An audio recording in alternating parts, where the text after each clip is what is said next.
પર ડૉક્ટર ભીમરાવ બાબા સાહેબ આંબેડકરને દાયકાઓ પહેલાં અસ્પૃશ્યતા અને જાતિવાદનો જાતિ વ્યવસ્થાનો બહુ જ કડવો અનુભવ થયો.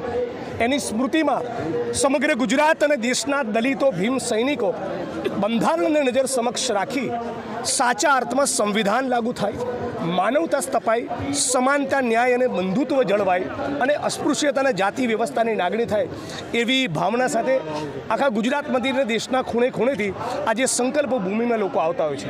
તો દલિતો તો આવે જ છે, એ તો વર્ષોથી દાયકાઓથી સંકલ્પ કરે છે. સવાલ એ છે કે આરએસએસ અને ભારતીય જનતા પાર્ટીની સરકાર ક્યારે સંકલ્પ કરશે કે ઉના કાંડના પીડિતોને ન્યાય મળશે?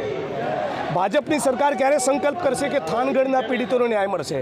ભાજપની સરકાર ક્યારે સંકલ્પ કરશે કે ગુજરાતમાં કોઈ પણ સફાઈ કર્મીએ ગટરમાં ઉતરીને મરવું ન પડે અને ગામે ગામમાં પ્રવર્તતી અસ્પૃશ્યતા નાબૂદી થાય? આવો સંકલ્પ ભૂપેન્દ્ર પટેલ, આરએસએસ અને ગુજરાત ભાજપ કરવા માંગતા નથી. આ ચોરોને પણ ગુજરાત અને દેશના દલિતો ઓળખી ચૂક્યા છે. અમારો એક જ સંકલ્પ છે, ગુજરાતમાં અને દેશમાં માનવતા, સમાનતા, ન્યાય અને બંધુત્વની સ્થાપના થાય. એ જ ડૉક્ટર ભીમરાવ બાબા સાહેબ આંબેડકરની સાચી શ્રદ્ધાંજલિ, એ જ એમનું સાચું સ્મરણ. હાલની રાજકીય પરિસ્થિતિને આપ કેવી રીતે જોઈ રહ્યા છો? હાલની રાજકીય પરિસ્થિતિના સંદર્ભમાં તો કહેવા માગું છું કે વડોદરાના મ્યુનિસિપલ કોર્પોરેશનના મિત્રોએ પણ એવો સંકલ્પ લેવો જોઈએ કે મગરો રોડ ઉપર ઉતરી ન આવે, હરણી બોટકાંડ જેવી ઘટના ન બને, રાજકોટમાં અગ્નિકાંડ જેવી ઘટના ન બને, બ્રિજ કોલેપ્સ ન થાય, વડોદરામાં ખૂણે ખૂણે જે રોડ રસ્તામાં ભૂવા પડ્યા છે, કાયદો અને વ્યવસ્થાનું તંત્ર ખોરવાતું હોય છે, અનેક લૂંટ બળાત્કારની ઘટનાઓ બનતી હોય છે. આવું ન બને એવો વડોદરા મ્યુનિસિપલ કોર્પોરેશન, પોલીસ પ્રશાસન અને વડોદરા ભાજપે પણ સંકલ્પ લેવો જોઈએ.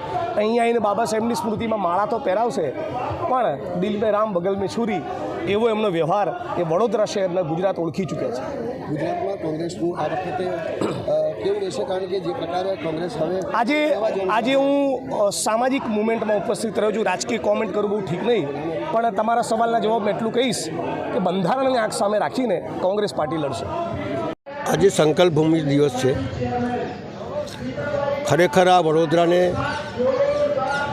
કે બાબા આંબેડકરનો આ મોકો મળ્યો, મહારાજાએ જે એમને શિષ્યવૃત્તિ આપી અથવા એમને ભણવા માટે મોકલ્યા, ભણીને આવીને 3 વર્ષ અહીંયા કામ કરવાની વાત હતી, એ બધી વાતો ચોપડીઓમાં તમને દેખાઈ દેશે કે બાબા સાહેબે કેટલા દુઃખ સહન કર્યા.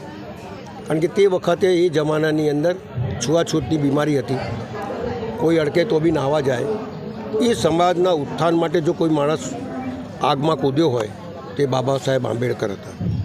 આ સંકલ્પ ભૂમિની સૌથી શરૂઆત જ્યારે થઈ ત્યારે પેલા બકરાવાડીમાં અરવિંદભાઈ રહે છે, એ મારી પાસે આવ્યા હતા, એ હોદીને લાવ્યા હતા અને એના પછી બધા સમાજ ભેગો થયો.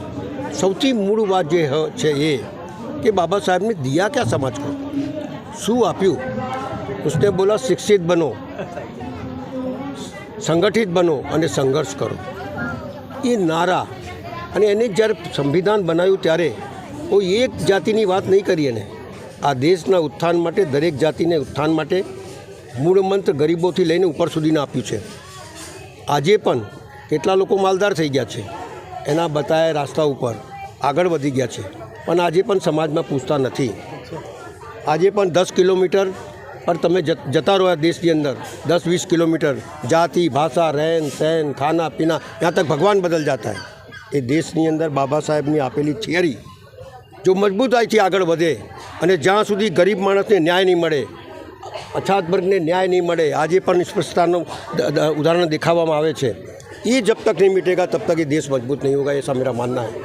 અને એટલા જ માટે દરેક વ્યક્તિને ઉઠવાની તક આપવી જોઈએ, એના જોડે ઘૃણા બંધ કરવી જોઈએ અને બાબા સાહેબ આંબેડકરના આપેલા જે વચનો છે એને સમાજના લોકોએ જાળવી રાખવું જોઈએ. અને સમાજ ત્યારે જ ઉત્થાન કરશે જ્યારે એને આપેલા જે સંદેશ છે એને મજબૂતાઈથી પકડી રાખી અને નીચે તે નીચા માણસને, આપણા સમાજનાને એને ઉઠાવવાની कोशिश करे. उन्होंने बोला था कि एक आगे बढ़ता है तो दूसरे 10 को आगे बढ़ाओ.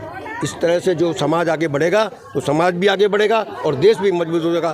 દેશની આઝાદી ત્યારે જ આવશે ત્યારે દરેક સમાજ ભેગા થઈને આ દેશ મજબૂત કરશે, ત્યારે જ બાબા સાહેબ આંબેડકરનું સપનું સાકાર થશે એવું મારું સ્પષ્ટ માનવું છે.